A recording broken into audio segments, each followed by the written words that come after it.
Good morning. Welcome to Spirit Sessions of You, the Light, or afternoon, wherever you are. Welcome. Big hugs to our whole Spirit Sessions family. You won't believe it. I forgot to bring my sage.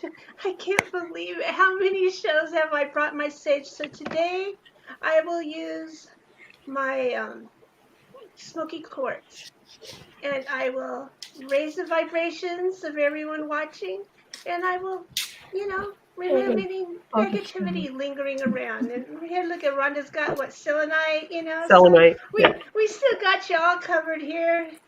So welcome, come in for some nurturing. And today we are going to do some brain picking. We have an amazing scientist with us, a beautiful mind that you could ask anything you could ask about.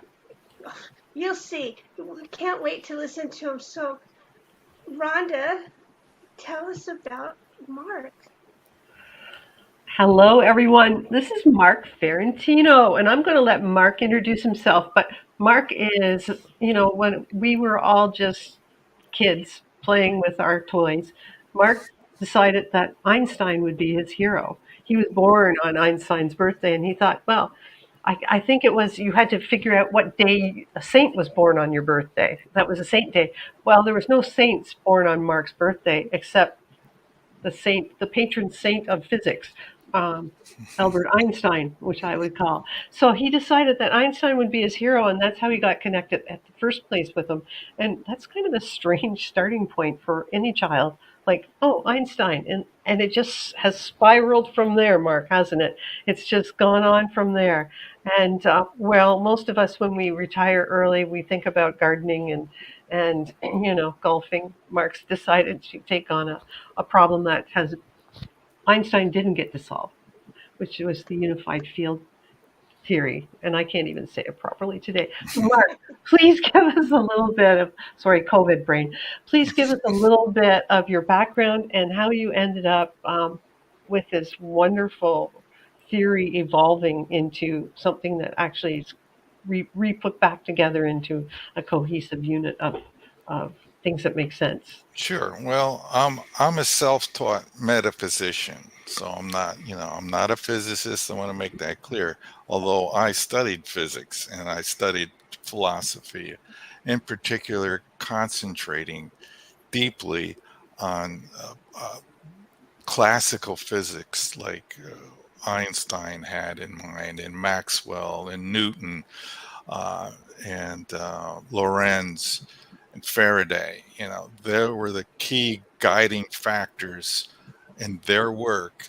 I followed that path, Einstein's path, uh, to a natural conclusion. So over the years of much thinking and much reading and study, I came to the conclusion Einstein, for the most part, was right. He was on the right path, although he kind of still in some ways denied a physical continuous ether substance that space was made of.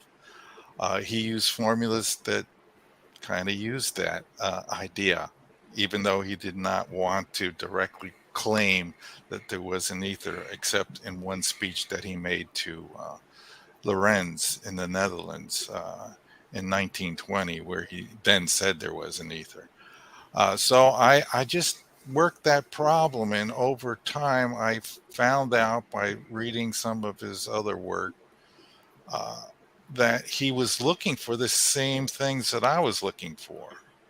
That being a geometry, a dynamical geometry that would explain how particles develop mass. And I did find that geometry eventually in a near-death experiencer's experience, and then I was able, once I saw how it looked, I was aware of its model, and then I followed through and created the math and wrote the paper that explains exactly how all particles, generate mass, and why the one particle that doesn't have any mass doesn't generate mass. It all fits together nice and neat and orderly and sensibly, unlike the many explanations and interpretations that come from quantum mechanics. which never really makes sense. So that's how I got to this point, and I decided to write about all this. And after 4 years, I had a completed book. And then from there, I started going out and talking about it. Well, who's going to promote this? If it isn't me, I don't know who is. It's my job, my responsibility, and I accept that as part of my life now. And that's how we got here. So your theory, uh, you've put it out there, and so other scientists are now looking at it and arguing and debating and everything, like what always happens Yes, with I their. try what I could do. I put out, it's a 50-page paper in ResearchGate. There's one that precedes it that I use. I determined something. I had to determine this, and I determined the speed of which quarks move inside of neutrons and protons. And I developed this Oh, Oh, model. You see, this is oh, what was seen by the near-death person who was in the oh, presence of God, and this with some other geometries is what she saw. It's the called Trinity. a Isn't that trefoil knot, a interesting? trinity. So there's a weird sort of something going on with the Trinity. Somehow they, back in those days, they made a connection. The three dimensions, the this knot is a trefoil knot, and I knew when I started looking for it that it was going to be something. This geometry had three elements in it, and sure enough, what that woman, Linclaire Dennis, saw in her near-death experience was that, surround with a sphere and some other geometric objects all around it, and God telling her, I am the source, the sun, the energy. I am the energy that forms mass and matter. Clearly what I was looking for. So I actually did the search expecting to find this in a near death experience, and I did. And it makes sense. And I worked with those people for a while. Um, Unfortunately, even though she's a near death experiencer, she's agnostic, which I found very shocking. And, I tried to say, I seem to have more faith in what you've experienced than you have. But it's just because she works with scientists and who they've gotten involved with the whole geometry and all and the mathematics, and those people influenced her thinking into being one who's now agnostic and doubting her own experience. But I don't doubt it. I think it was the real deal. And I think she brought back an important message, one that I know I needed, and I incorporated into my book. So the, it's a long process with lots of, fractal little uh, connections that brought all this theory together. Like the first paper I wrote, where I found this was like 4 or 5 years, I just got this idea that I needed to solve this, and I wrote this paper up, and I used all these Lorentz transformation formulas, and I was able to determine that these particles that are moving in the quarks are moving in this pattern inside a neutron and proton. But not only is it moving like this, it's rolling and spinning. So what you get is a sphere, like Linclaire saw in her near death. They were associated together. And the rotating sphere is the perfect geometry to develop the contraction of space around this rapidly rotating sphere. So that's where gravity, mass come from. Is It's that an is that why inertial. is that why planets are round? Uh, you know, the roundness and the collection of, the Or way that spherical? gravity contracts, you could think of it as space is bent with all the force arrows of gravity pointing toward the center of the sphere. So yeah, your massive objects, when there's a origin or a source of a gravitational pull, is going to be spherical every time in a three-dimensional universe. And so all your planets, all your stars, there's no square stars. There's no, that just isn't supported by the way the force of gravity works. it's going to collect into a nice orderly sphere, just like this thing is doing. It comes from that, from the microscopic to the macroscopic. The same deal applies, because as particles condense, they condense in a spherical shape. And so it's all very sensible. It makes perfect logical sense. The theory of superrelativity, which is basically an extension of Einstein's ideas and a completion. So, is there like a 3 word, or no, I shouldn't say that, 3 sentence um, explanation of the theory, the super relativity theory? Is there something that you can just say to someone and Well, they kind of get it? it is the unified For field dummies. theory. Yeah, the unified field So, theory. so I'll define the unified field theory. Basically, electromagnetism and gravity emerge as aspects of a single fundamental field. They're just bendings of the fundamental field. So there's space, according to superrelativity, is an ether. It is a quasi-elastic solid. So I'm just going to leave that for right now, and then answer the superrelativity theory. Uh, it's a metaphysical theory. So as a metaphysician, it's as a type of a philosopher. And basically, what this means is I have studied the fundamental nature of reality. In other words, I studied the nature of things as they exist.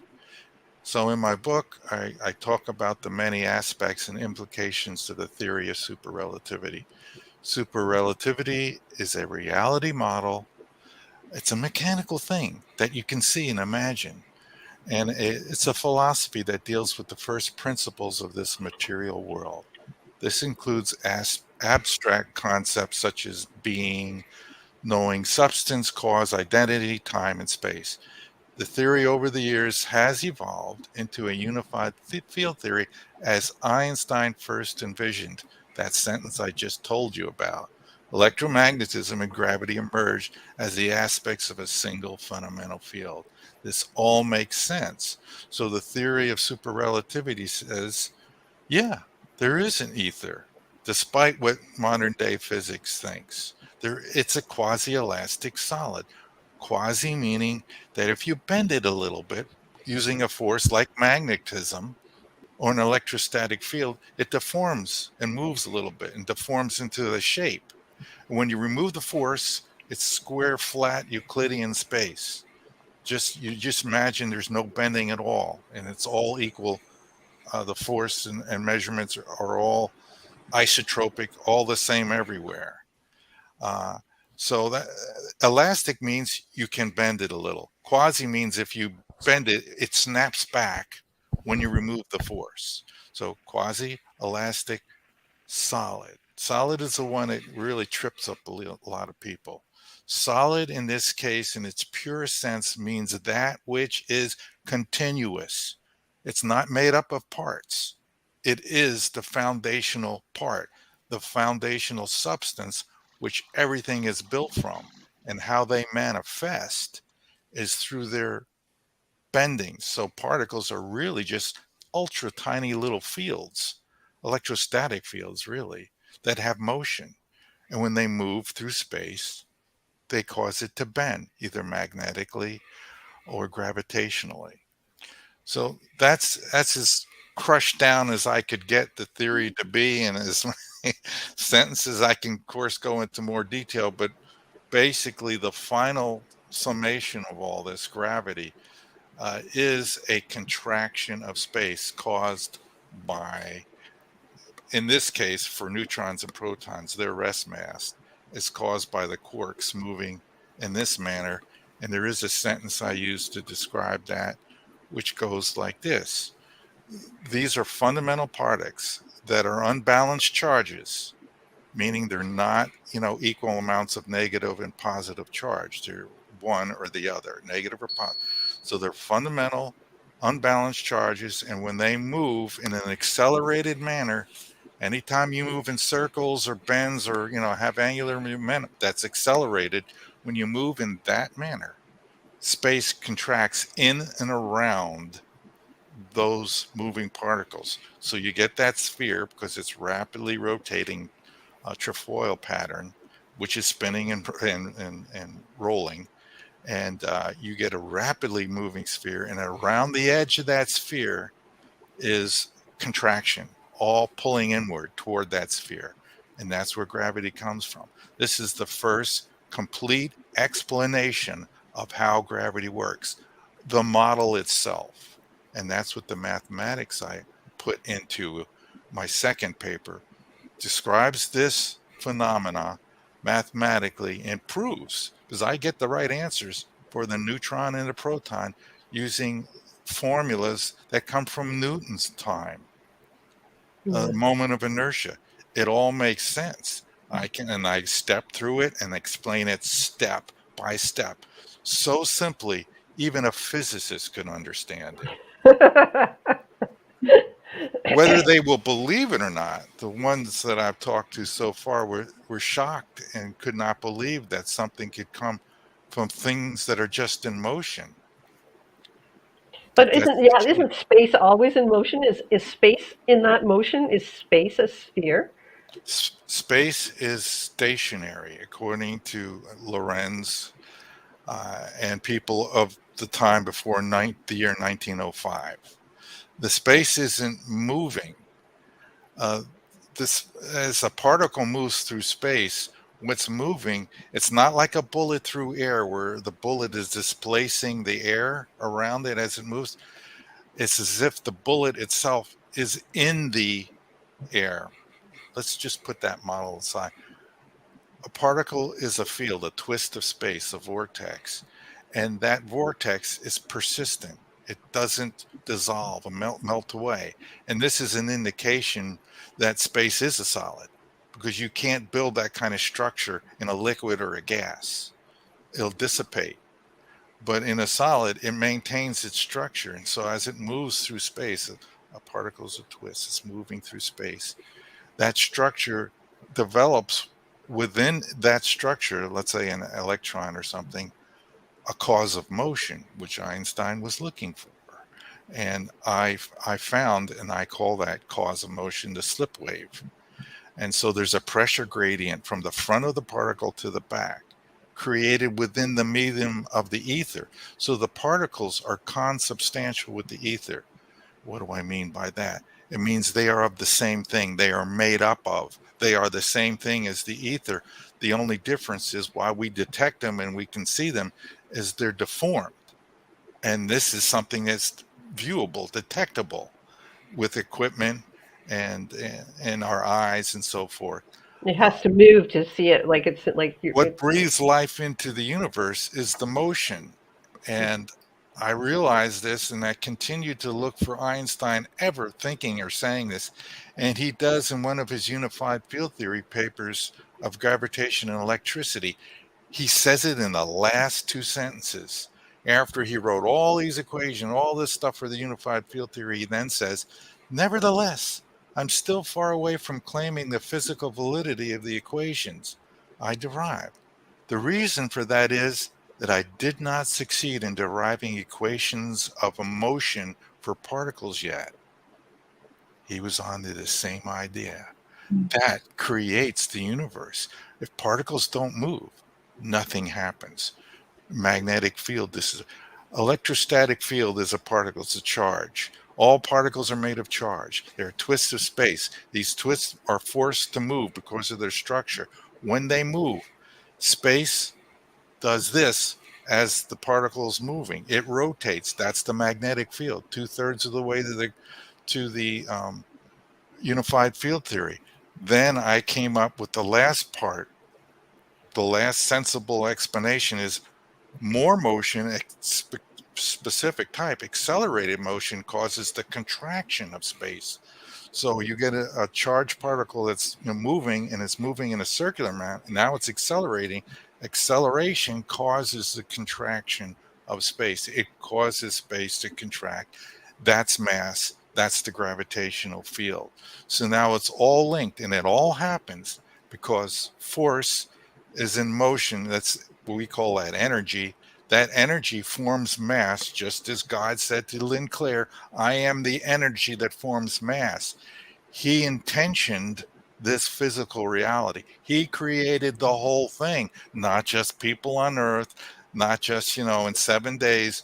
I mean, the entire universe, right down to the last atom, was intentioned and created by the creator. And if you want to know how things work, at some point, scientists are going to have to start asking the creator. That means they're going to have to start believing in the existence of the person that created them and everything else. And this stuck in the sand head kind of they don't believe and they're agnostic or they're atheists. This is just old style thinking. It's a kind of willful ignorance where they do not want to believe that there's something greater than themselves and mankind. Well, there is, It's and just that it would be hard to explain without something like just like the existence.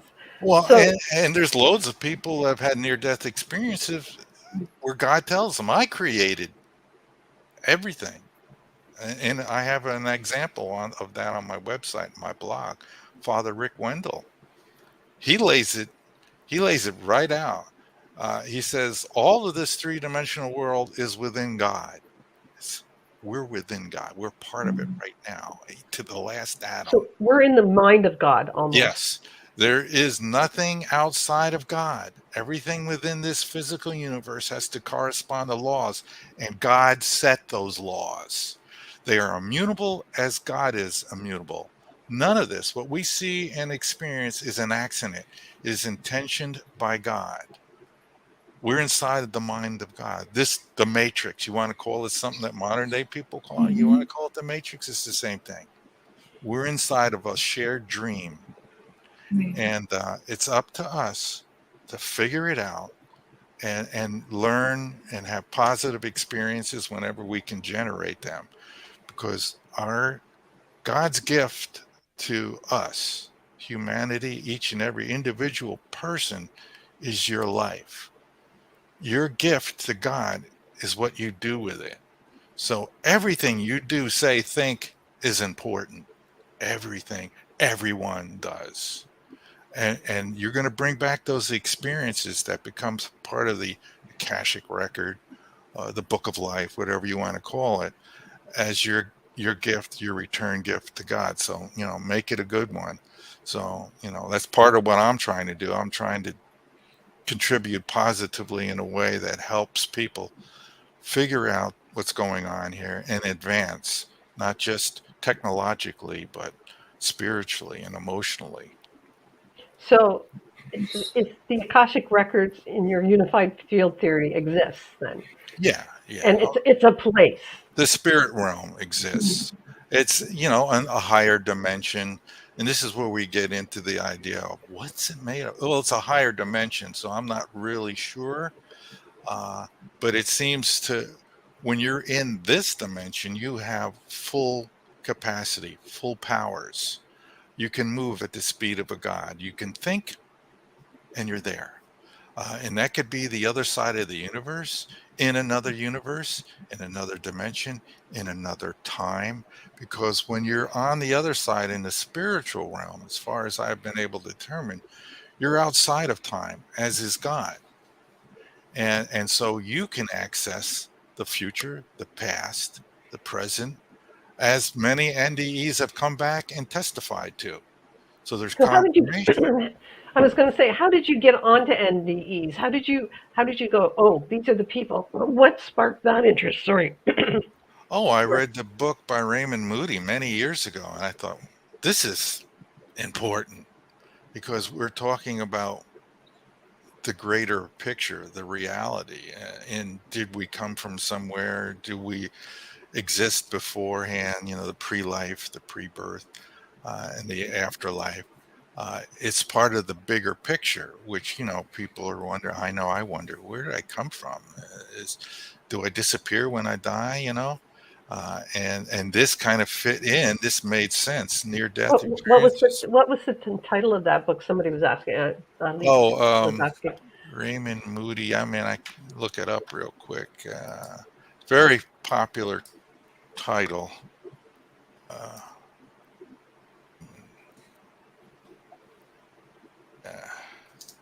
You know, I always Mhm. strict. It's it's kind of And mind blowing, and it's always been Life After Life, I think, was the name of life the book. after life. Okay, yeah. What was the one that I can't remember now? The other one by Newton, but he was a doctor. He wasn't a physicist. He did the life. Um, Sherry says I've been struggling with being raised Baptist about a God of person, soul, or energy. Growing up, you never see pictures of God, only Jesus. So she says she's been struggling with that. So Um, I could tell you what I've learned from near-death experiences about Jesus, some famous ones, and clearly there's an index. See, we are humans, and what is a human? Humans are avatars. So, who are you really? You are not your brain, and you are not your body. The brain and the body house the spirit while you're in this form. And when you go inside it, when you're born, you're throttled down. Your soul powers, you're disconnected somewhat from God, and you have to work your way back through meditation or whatever to reestablish that connection. And so you're limited by design so that you have to struggle to get through life. It's not supposed to be easy. And God actually says that in a near death experience to somebody who's complaining and saying, I don't want to go back. It's hard there. And he yells at, bellows, that the whole universe shook and says to her, it's supposed to be hard. It's the whole point. So this material world has its limitations that enable possibilities of ignorance and suffering and joy and learning and discovering, all of which is not so easily or if any possibly done on the other side, because it's a perfect realm with a complete connection to God and to love and everything. So Jesus is reincarnated into his avatar here for this planet. But according to some other near-death people, he also has done that on he claims to have done it on every planet, everywhere in this universe and all other universes. And so how does he do that? He comes down in their avatar.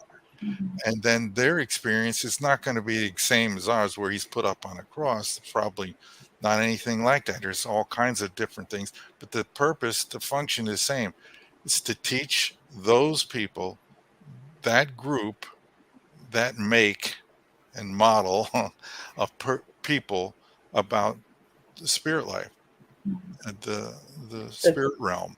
that there's more than physical. There's a spiritual Yeah, part of us. there's We're- that it's a place. I want to say it is a place.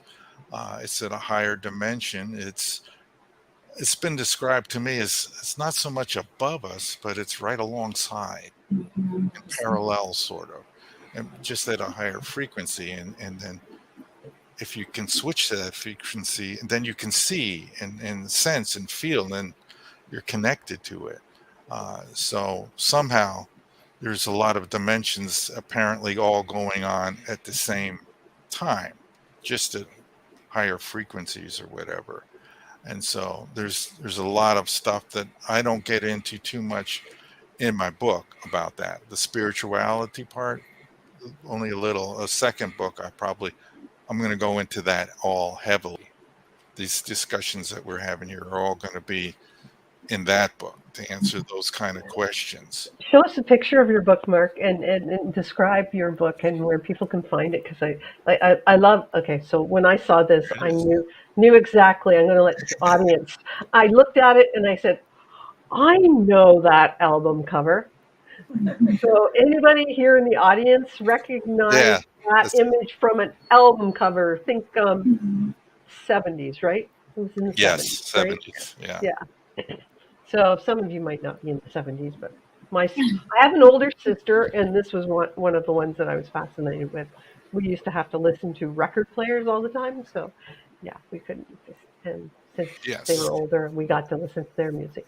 Yeah, that does. Have they all guessed? Have they made their So. guesses? No, it says Lisa said it looked like Merlin. I agree. I think it looks like Merlin too. Oh, absolutely, it looks like Yeah. Merlin. Oh yeah, yeah. It's kind of what I asked the artist to do.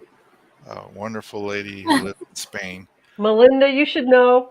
She says I don't have her glasses on. You have to show it again. You have to show it again. So look, Melinda. Sherry says Pink Floyd. Well, Not a bad guess. not a bad guess. Okay, you'll have to tell us where It you got that. comes from Every Good Boy Deserves Favor, Moody Blues album, which has a lot of great songs on it. Yeah. As soon as I saw that years ago as a kid, so I said, someday I'm going to use this somewhere. I didn't know, but it really resonated with me. I looked at it and it said, this means something. This is important. I just resonated with it. So eventually I gave the artist, that picture. I says, I want you to make this again, except do it like this. Yeah. Describe what Merlin's holding or whoever's holding there. Oh, you got to make some rockin' t-shirts out of that. Yeah. One. There's I'd be three. number one in line for that one. I do have a hat. Here, let me go get it. That's awesome. Hold on a second. I'll show you the hat. Yeah. Right on. That's cool. Do you remember that album, Teresa? You would be younger too. Yeah. Yeah. You No, would be I right actually into- like the Moody Blues. Yeah. Oh yeah, I love that. That's cool. That's cool. That is so Celtic, eh? Now I wonder if I said that is so Celtic. That is so Celtic. The symbolism there too, and I'm just wondering how the Celts knew about that. It's perfect. Mm-hmm. I designed this and had somebody in New York just perfect it and draw it as I envisioned it. The triangle represents the 3 dimensions of space. So the 2 other structures you see in here, the trefoil knot, which we went over, creates the sphere, which creates gravity, which creates mass. Then all of the universe appears. So it's godosphere. Yeah, I call it the signature of God. The signature of God. The other side, who's talked to me about it through a medium, they called it the breath of God. Wow. And they confirmed that this is all right. So I've done things that a scientist would never do. I've consulted the creator through mediums, through NDE people, to get some of this information. I would say you consciously consulted them. I think willfully, consciously. I think, yeah, you with your own mind decided. Not that sometimes God, I think, how would you say, downloads, influences, yells, whispers to them, and finally they go, "Oh yeah, that's a good idea." You have to But listen. you've acknowledged that. Yeah, I listen. I've learned to listen to my spirit guides. I have not always done that, and it almost cost me my life at one point because I refused to listen to a warning, and I almost died that day because I did not listen to the warning, and I did what it said not to do. And only because I was made aware of a danger that was coming was I able to avert the car crash, a head-on collision, because I knew something was coming because of what happened. Would you like to hear that story? Yes, for sure. I love stories. This is part of my experience learning that there are guardian angels. And I was driving home from IBM from work, and I hit an intersection. It's a T intersection. I can go left or I can go right, but I have to go one or the other. There's no straight through. Left goes through the quiet country roads. I usually chose that to relax. Or I can go right. It's a little bit quicker, but it's a lot more lights and a lot heavier traffic. And it's kind of a pain to go that way. And sometimes you get home sooner, sometimes you get home later. So I went left. But as I was approaching that intersection, I'm thinking to myself, well, which way? I'm going to go left today. And as soon as I thought that, I heard a voice in the left ear. Now, I'm not talking in my head like the thought voice that you hear when you think. I'm talking as if somebody were right next to my ear and speaking to me. And that person, is a male, said, "Don't go that way." And I'm in my car by myself. I whip around to see if there's somebody in the back seat. There's nobody there. And so I just shook it off and said, I don't know what that was. And then he said again, "Don't go that way." So I'm sure I'm hearing this, and it's a voice, but there's nobody there. So I'm figuring, well, this sounds like a warning. I got to know that this is real, I thought. So I went that way. Don't Because do the that. scientist kind of guy in me says, it couldn't be. That just doesn't happen. This is not a part of what's normal. And so I was kind of, self-doubting a little bit, even though I was sure I heard a voice. And so I'm saying, well, if it's going to be a bad thing, it's going to be a head-on collision. So I'm going to be looking ahead, watching ahead for any kind of weird something coming. Well, about 3/4 of the way home on a 2-lane road, a straight stretch, I see this truck starting to swerve, a pickup truck, and he's going into our lane, out, off the road, comes back on the road, goes into our lane, goes off the road. He's doing it over and over as if he's trying to hit somebody head on. And of course, people are going, the guy in front of me, he goes a van, he goes into the ditch, and then I see he's coming right at me, and I turn the wheel as hard as I can, and I go into a ditch, and we miss. I see the truck going by his side and my side, and I'm looking as it goes by, and then I wind up in this ditch, spun around, and he spun and stopped in the middle of the road. And I thought to myself, Mark, the next time somebody tells you not to go that way, don't go that way. And I apologize, and to this day, I apologize to my guardian angels who were just, that guardian angel's job is to keep me alive. Right. Make sure I don't exit before I finish everything that I have to do. So, Good, wise words. Yes. That Wow. gives me goosebumps. Melinda's asking, curious if Mark has heard of Rama's School of Enlightenment, a school of quantum physics. no. I'm not a big quantum physics fan. And like Einstein, I have a lot of problems with it. So when people start snapping or connecting the word quantum or quantum mechanics or quantum physics, I tend to shy away because there's a problem philosophically that I have with the interpretations coming from quantum mechanics. They're incorrect. They're nonsensical. They're not right. And how do I know that? Because for one thing, they don't just have one. They have like 27 or more different explanations from reality, and everybody's just spinning off of other people's ideas, and they're all throwing rocks at each other from the hill saying, no, it's my way. No, it's my. None of those ways are right, because there is no such thing as a force of probability. Things don't happen because of probability. Probability happens because of determination. And so there's a big void between me and quantum mechanics, as Einstein had the same problem. It's an incomplete system. So there's a lot of interesting applications that come from quantum mechanics, but I'm not familiar with and they may have some good ideas in their philosophy or whatever, because there certainly is an aspect in our reality that does appear to be random, but that's only the appearance, and all things that have appearance are not necessarily true.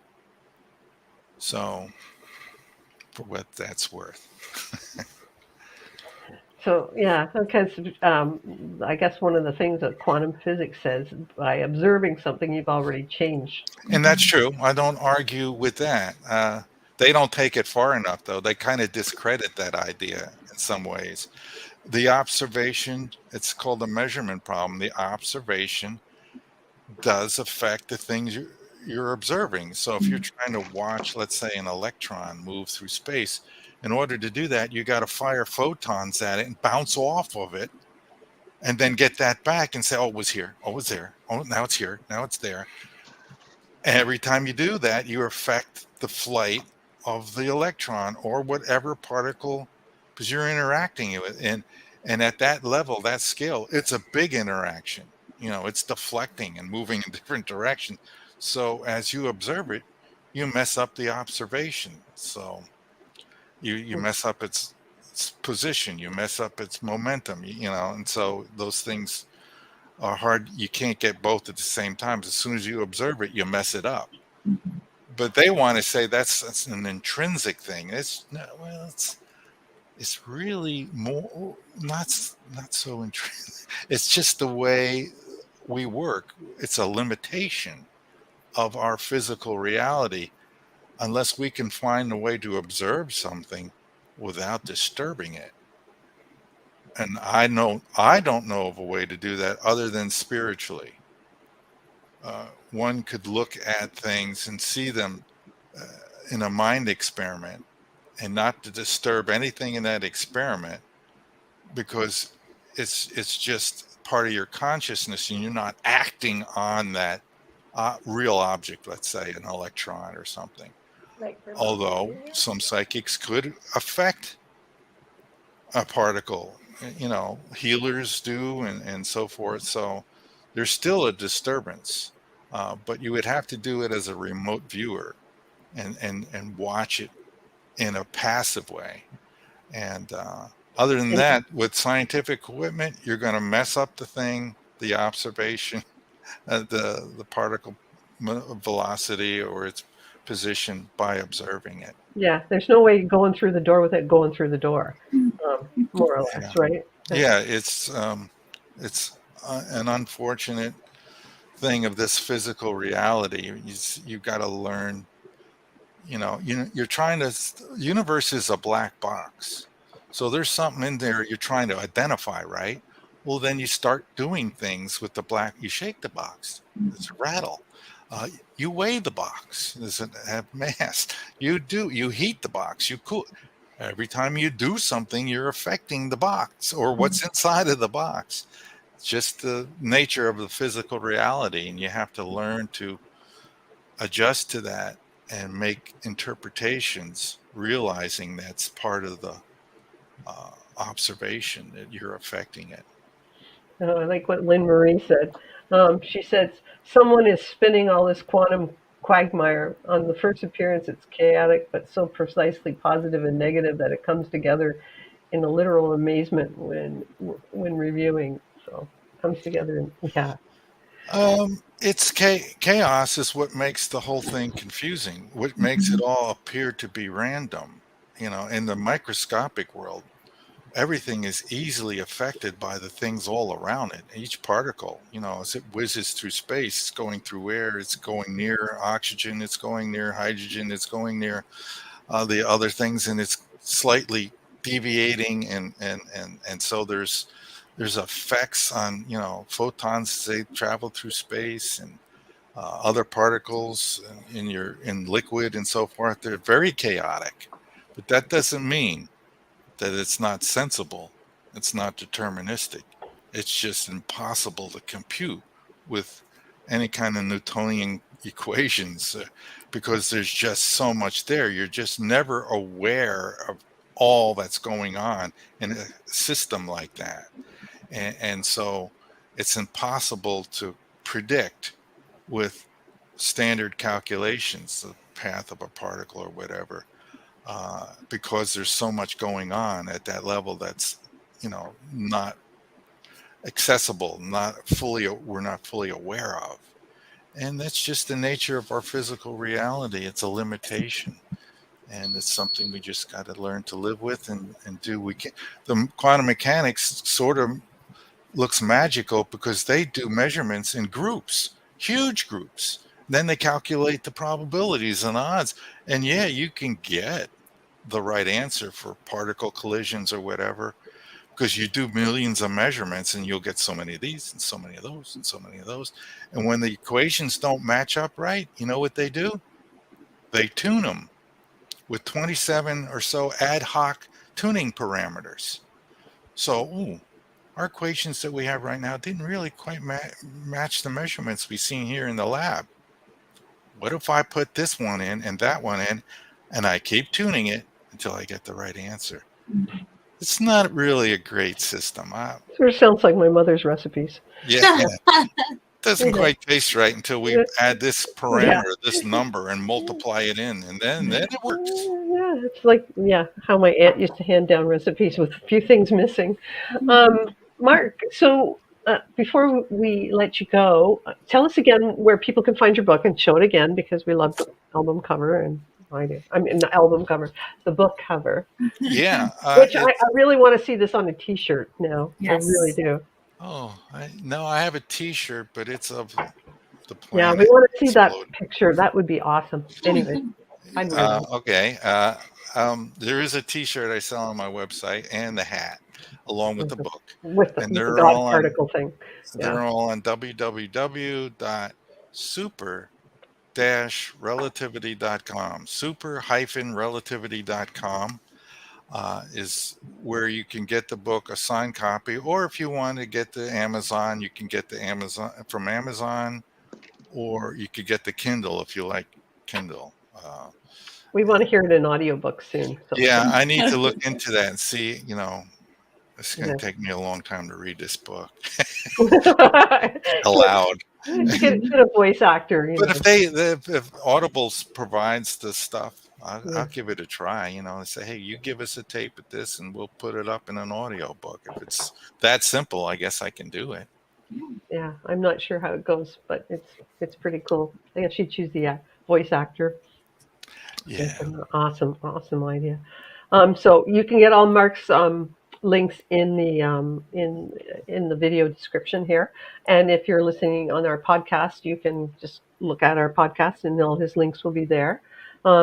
I want to give a shout out to Jim Perry, who, of course, I interviewed you first before us, but I heard him, and I had to listen to that podcast twice to get it, to listen to you, and I thought it was so amazing that you tied God into science so neatly, and that's where science and God should be together from the beginning. I agree. All created from one source. Mm-hmm. Thank you so much. Bex, you have some questions for Mark. Yeah, now that my brain's back to somewhat functioning, I had a brain melting moment in the conversation. Yeah, I know. Well, because you mentioned that, we're in the mind of God. And so then I'm like, oh my God, we're the imagination of God. And then our imaginations are being created and they're, going to become reality. And then it just became that fractal moment of going, just continuing down the rabbit hole. And my brain melted. I was gone. The mirror through the mirror through the mirror. Yeah. You're grappling with the same problem I had. Where do thoughts come from? Yeah. And basically, so far, what I've come up with is their memories. They're triggered by memories. And then the thought comes forward in some sort of random way or pseudo-random way. But that's as far as I've gotten so far. Well, they say we have repetitive thoughts every day. Like most of our thoughts are repetitive. So that makes sense. We don't really have a lot of new thoughts. So. But new thoughts, I think, come from inspiration, from help from the other side, and creation comes from the creator, and the creator comes through us, either directly or through an intermediate person, a spirit guide or guardian angel, something of that nature. So there's that aspect. And I fully believe in that, and I fully use that, and don't apologize for it. I will never apologize, because that's the way it is. That's the way it works. And let's all learn to do it and advance. Yeah. It's all about Instead the of whole. Mark will be up there saying, "I told you so." Right, exactly. So do you agree that we are the creator in human form? We are a part of the, we're not the creator ourselves. We are a part, a thought. I've heard it described as, maybe we're a thread in the tapestry of God, and our lives are threads in our tapestry. So you see the fractal kind of thing that's going from all of this, how it builds. This tapestry is a part of a strand of the bigger God tapestry, sort of like the drawings behind you there.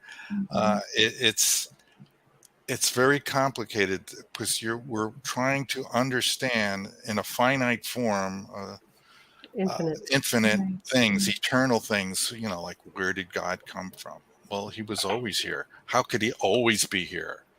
There must be a beginning, because we all in this world only have beginnings and endings.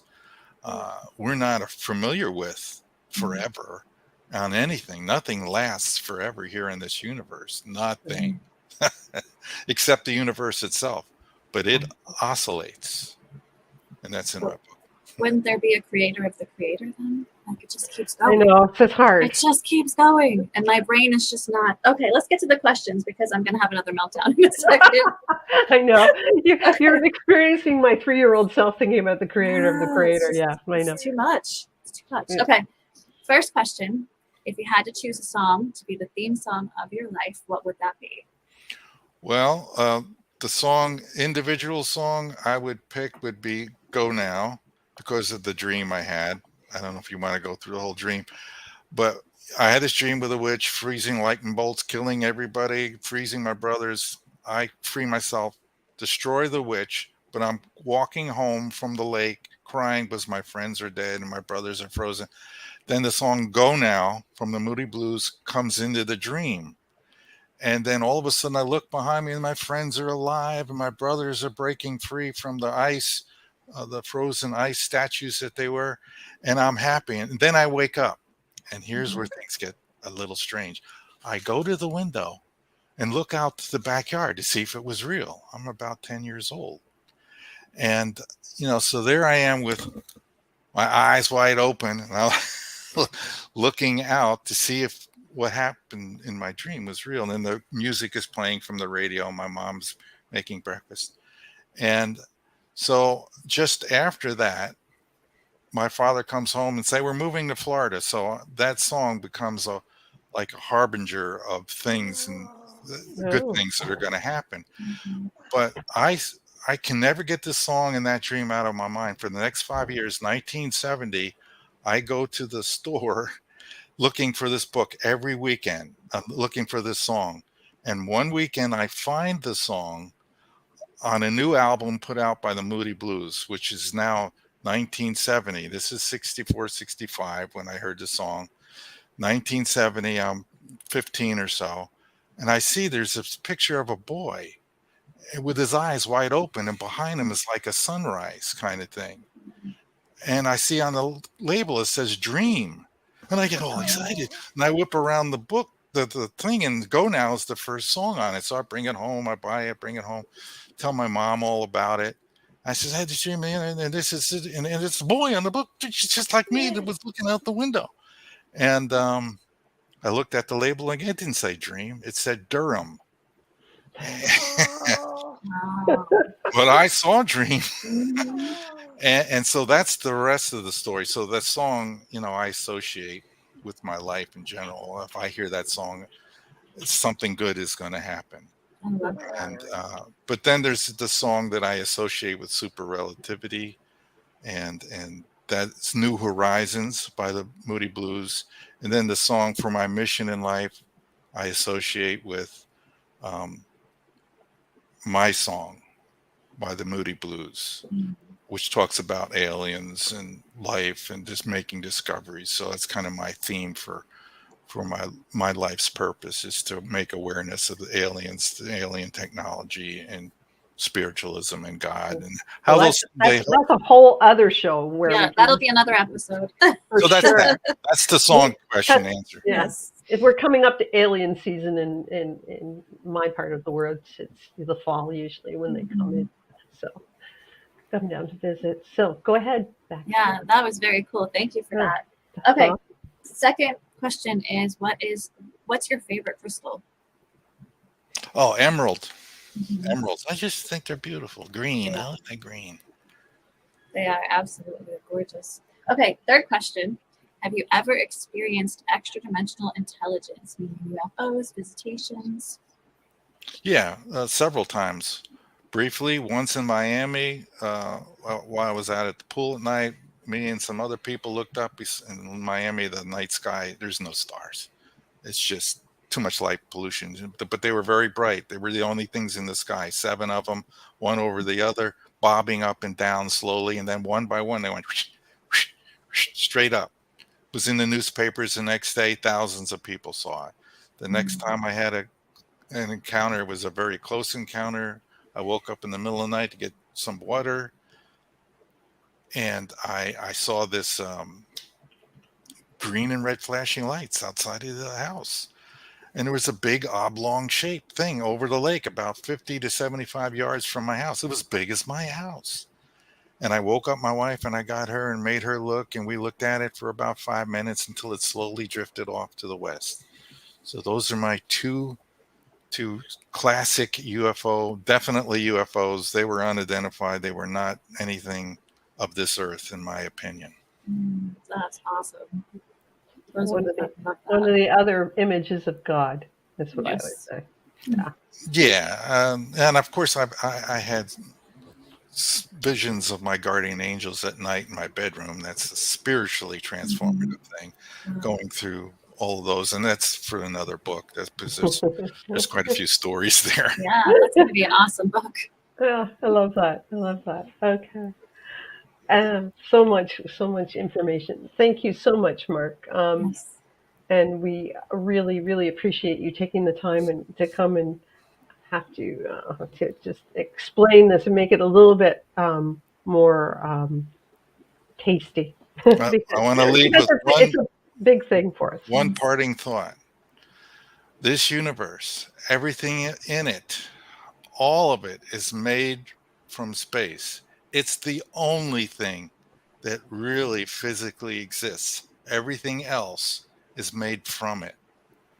Know that and you'll understand my theory perfectly. Everything comes from space. This real physical object that was created is God, in my opinion. Space is gone. Cool. Yes. That's so true. I love that. Yeah, I'm going to be thinking about that for a while. Yeah, down the rabbit hole. Thank you so much. And join us on the Breakthrough Network show, the Breakthrough Network. Take a look at them this every morning at 7 a.m. Eastern, I believe. Jessica Dua has her Project Joy. Join her live on her Facebook page or on the Breakthrough Network show YouTube. There's shows throughout the week, and we're so excited to be part of that network. And thank you again, Mark, and we'll see you next Sunday. Okay. Oh, we gotta just announce the winner. Yeah. The winner Okay. of the Soul Spa meditation is, I'm gonna mess this up, I'm sorry. Nope. Gal Matsami, I think is how we say it. I'm not sure. But yes, so that's the winner. And thank you guys all for hanging out. And I think we're hoping we have Ron Schaefer next week. That's our tentative plan. If not, we will have a surprise. Yeah, because I'm not going to be here. I'll be up in Yukon. Yay. So, yeah, have a great week. Thanks, everyone. Bye.